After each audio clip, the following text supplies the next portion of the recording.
ዳይ የተፈጠረውን ነገር ተረጋግተህ ንገረኝ። ምንድን ነው ያልኩሽን ብር በቃ አላገኘው እና ለፍትህ ያጣኸው ብር የለም ማለት።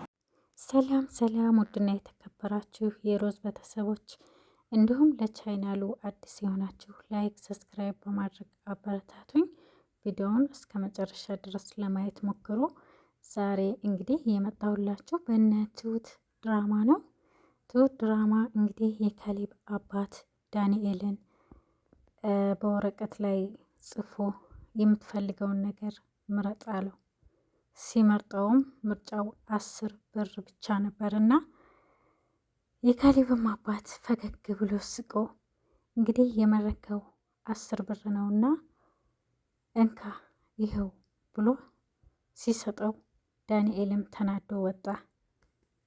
እንግዲህ ዳንኤልም ከዛ ከወጣ በኋላ ኤደንን ሊያገኛት ሄደ።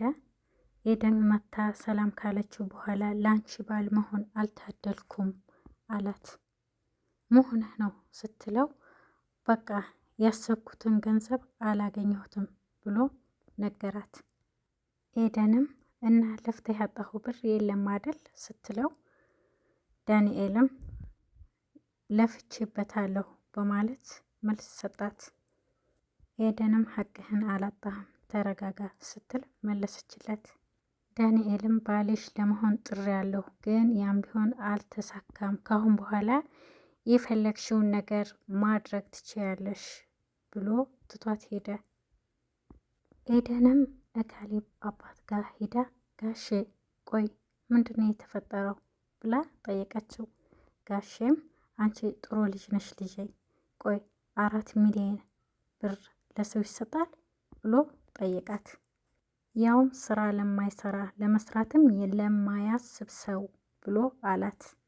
ጋሼ እውነት ነው፣ እኔ እንደዚህ እንዲሆን አልፈልግም፣ እንዲሆኖም አይቼውም አላውቅም። ካሁን በኋላ የፈለግሽውን ነገር አድርጊ ብሎኝ ትቶኝ ሄደ ብላ ለጋሼ ነገረችው።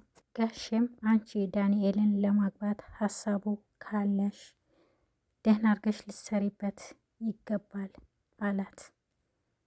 እንግዲህ ኤደንና ጋሼ አብረው እያወሩ እያለ ቲና ገባች። ቲና ስትገባ ጋሼም ተነሽና ኩሽና ግቢ እኛ የምናወራው ነገር አለ አላት።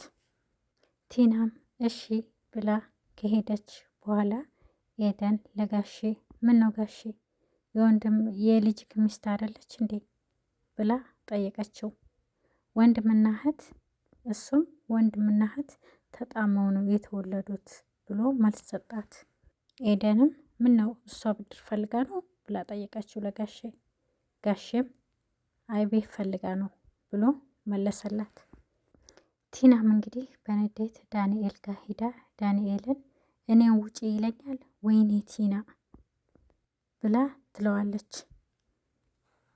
ቆይ ያቺ ልጅ ማናት ብላ ጠየቀችው ዳንኤልን። ዳንኤልም የቷ አላት። ቆይ ያቺ የሸኛት ብላ አለችው።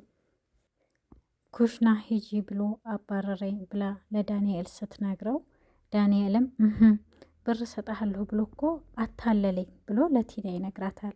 ቲናም ቆይ ብር ሰጣለሁ እንዳለህ ለምን ለኔ አልነገርከኝም ብላ ጠየቀችው። ቆይ እጄ ላይ ሳይገባ ብሩ እንዴት ነው የምነግርሽ ብሎ አላት። ዳንኤልም ተጫወተብኝ እያለ ለቲና ሲላት ቲናም በአንተ ሲሆን ገባህ አይደል አለችው። የፈለግሽውን ማድረግ ትችያለሽ አላት። ቲናም እርግጠኛ ነህ ወይ አታግዘኝም ወይ ስትለው ዳንኤልም በምችለው አግዝሻለሁኝ አላት። ኤደንም እንግዲህ ለዳንኤል የነገርከኝን ነገር አምነህበታል ወይ ብላ ጠየቀችው። ዳንኤልም ምኑን ሲላት ተስፋ መቁረጡን አለችው። ዳንኤልም እንደሚወዳት በህይወቱ ትልቅ ቦታ እንዳላት ነገራት። እንግዲህ እሷም ሀብታም ባል ቢሆን የምንፈልገው ከአንተ ጋር አልታገልም ብላ ነገረችው። ሀሳብህ ምንድን ነው ብላ ጠየቀችው ኤደን። እሱም ሀሳቤ ከአንቺ ጋር መኖር ነው ብሎ መለሰላት። መስራት ያለብህን ነገር ትሰራለህ አለችው ኤደን። ዳንኤል አሁን ግን ደህና አይደለሁም ማረጋጋት እፈልጋለሁኝ ሲላት፣ እሷም አንተ እንደዚህ ደረቅ ሰው ነህ እንዴ አለችው። ዳንኤልም ደረቅ አይደለሁም አላት ለኤደን። ኤደንም በሰው ገንዘብ ላይ እንዴት እንደዚህ ትሆናለህ ብላ ተናዳ ቁጭ ባለችበት ተነስታ ሄደች። ዳንኤል ትሁት ጋር መጥቶ አሁንም መቀመጡን ተያይዘሽዋል ብሎ ጠይቃት። ትሁትም ምን ነው ቅሬታ አለክ አለችው። ዳንኤል ከዛም ያ ሰውዬ በጣም ያሳዝነኝ ነበር፣ አሁን ግን ጠላሁት በማለት ለትሁት ይነግራታል። ትሁትም ለምን ስትለው ዳንኤልም ምክንያቱም በጣም ውሸታም ነው ብሎ ይላታል። ምን ነው ደግሞ ምን ዋሸህ አለችው። ዳንኤልም ብሩን አላት። ብሩን አልሰጠኝም ሲላት እጣ አውጣ ብሎ አለኝ አላት ለትሁት። ትሁትም ታዲያ ምን ሊያደርግ ይህ እኮ መጥፎ እድልህ ነው አለችው። ዳንኤልም ቲናን እንደማይፈልጋት ለትሁት ሲነግራት፣ ትሁትም ላንተ ብላ የአባዬን ልብ ሰብራለች፣ ላንተ ብላ የካሌብንም ልብ ሰብራለች አለችው።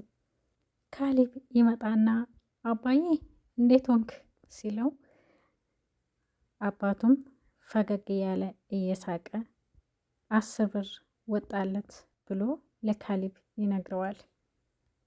ካሌብም 10 ብር ደረሰው? ቆይ ግን የምር ቢደርሰው እጣው ልሰጠው ነበር ብሎ አለው።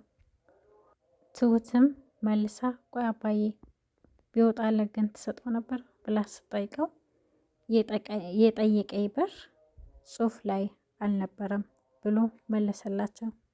ካሌብም ዳንኤል የደበረ ትመስላለክ በሰላም ነው ሲለው፣ ዳንኤልም አዎ ካሌብ ደብሮኛል፣ ትንሽ ደብሮኛል ብሎ ይመልስለታል።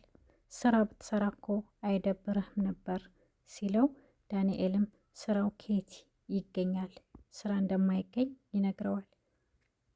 ኤደንም እንግዲህ ካሌብን ዳንኤልን ስራ እንዳስገባላት ጠይቀው ነበረ። ካሌብም ስራ ባስገባው ደስ ይለኝ ነበረ፣ ዳንኤል ግን የሚሆን አይደለም እንደማይሆን ነገራት። እንደማያገኝለት ሲነግራት ኤደንም ችግር አለ እንዴ ካሌብ አለችው። ካሌብም እንግዲህ ቆይ ተያዥ ማን ይሆንለታል ለስራው ሲላት ነበር ኤደንን። ኤደንም እኔ ተያዥ እሆንለታለሁ አለችው። ኤደንም እንግዲህ እነ ካሌብ ቤት ሂዳ ጋሼ የማወራህ ነገር አለ ስትለው፣ ጋሼም ችግር አለ እንዴ ምናምን ሲላት፣ አይ አንድ ነገር ላወራ ፈልጌ ነው አለችውና ጋሼን ለብቻው ይዛ ሂዳ ቆይ ዳንኤል ሌባ ነው እንዴ ብላ ጠይቀችው። ኤደን እንግዲህ የሆነ ነገር እንዳለ እየገባት ነው ያለው፣ የሆነ ነገር እንዳለ እየጠረጠረች ነው ያለችው። ቲናም እንግዲህ ይቺ ልጅ ማነች ብላ ዳንኤልን ስጠይቀው፣ ዳንኤልም ለልጁ ያመቻቸላት ይሆናል አለና ለቲና መለሰላት። ቲናም እኔስ ገና እኮ አልፈታኝም አለችው። ቲናም በድጋሜ አባባ ክፍል ገብታ ዶክሜንት ስትፈልግ ነበረ። እንግዲህ ትሁት ደረሰችባቸው እየፈለጉ እያሉ፣ ትሁት እንግዲህ ከዛ ክፍል ካስወጣቻቸው በኋላ ዳንኤልና ቲናን ካሌብም እቤት ሲገባ ወረቀቱን ማን የነካካው ብሎ ጠየቃት። ትሁትም ቲና ናት ብላ ነገረችው። ትሁት ምንም ነገር ሳታደርግ ከክፍል አስወጥቻታለሁ ብላ ነገረችው። ካሌብም እንግዲህ ቲናን ቆይ እናንተ ምንድን ነው የምትፈልጉት ሲላት፣ አይ እኔ አልገባሁም አለችው ቲና። ካሌብም በአስቸኳይ ፍቺ እንደሚፈልግ ጠይቃት። ቲናም አልፈታህም አለችው። በግድ ልይዤ ነው ወይ? እንደውም ልንገርሽ ሌላ ፍቅረኛ አለችኝ ብሎ አላት። ካሊብም እንግዲህ ድንቡሎ ሳንቲም አታገኝም ከአሁን በኋላ እያለን ነው። ቪዲዮ ከተመቻችሁ ላይክ፣ ሰብስክራይብ አድርጉኝ።